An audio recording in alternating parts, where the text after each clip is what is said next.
మంగళవారం రాత్రి కావలి మండలం గౌరవరం గ్రామంలో జరిగిన అగ్ని ప్రమాదంలో సర్వం కోల్పోయిన 4 కుటుంబాల వారికి కావలి రెడ్ క్రాస్ తక్షణ సహాయ సామాగ్రి అందజేసింది. ఈ సందర్భంగా కావలి రెడ్ క్రాస్ కార్యదర్శి గంధం ప్రసన్న ఆంజనేయులు మాట్లాడుతూ కావలి తహసీల్దార్ మాధవరెడ్డి సూచనల మేరకు అగ్ని ప్రమాద బాధితులైన దాసరి సుజాత, దాసరి పూలమ్మ, జగన్నాథం, శారద, పట్టా, కోటేశ్వరి కుటుంబాలకు తక్షణ సాయంగా వంట పాత్రలు, సబ్బులు, నూనెలు తదితరాలతో కూడిన హైజిన్ కిట్లను అందజేశామన్నారు. విపత్తు సంభవించిన వెంటనే రెడ్ క్రాస్ కు సమాచారం ఇస్తే బాధితులకు అండగా నిలుస్తామని పేర్కొన్నారు. ఈ కార్యక్రమంలో స్థానిక నాయకులు చింతం బాబుల్ రెడ్డి, రెడ్ క్రాస్ సిబ్బంది మధుసూదన్ రెడ్డి, ప్రమోద్, పద్మావతి, అనిల్ తదితరులు పాల్గొన్నారు.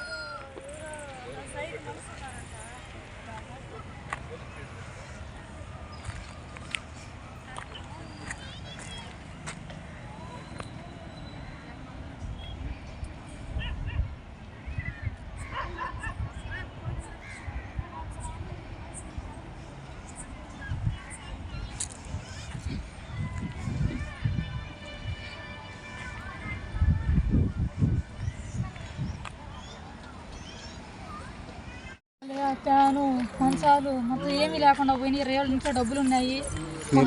నలభై సొల్దాన్ని ఉంటుంది కదా, ముప్పై ఎన్ని చదువు పెట్టిన విడిపించుకున్నాను. నేను ఓట్లు పనికి పోతాను మేడం. ఉదయం నుంచి మధ్యాహ్నం నుంచి సాయంత్రం దాకా చేసి డబ్బులు పెట్టి కాళ్ళు మెట్టుకుని నిన్న పైకి లేకపోయాము. అందుకడ ఏదైనా ఇల్లు కాలిపోయి సామాను గదిలాడుతుందని తెలిసింది సామాను ఫస్ట్ నా ఇల్లు 9 అయింది మేడం, 9:20 అయింది. పొద్దున దొడ్లో ఏంటి సామాను గదిలాడుతున్నా ఏదైనా అనింది.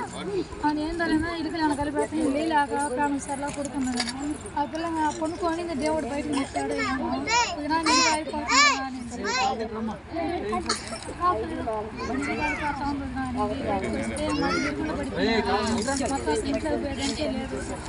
సరుకులు కూడా 3000 ఇంట్లో సరుకులు కూడా పెట్టుకున్నా. మొత్తం పెట్టుకుని తీసుకొని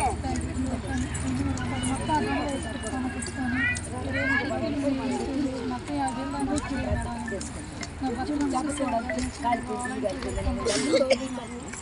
మాటలు రావు.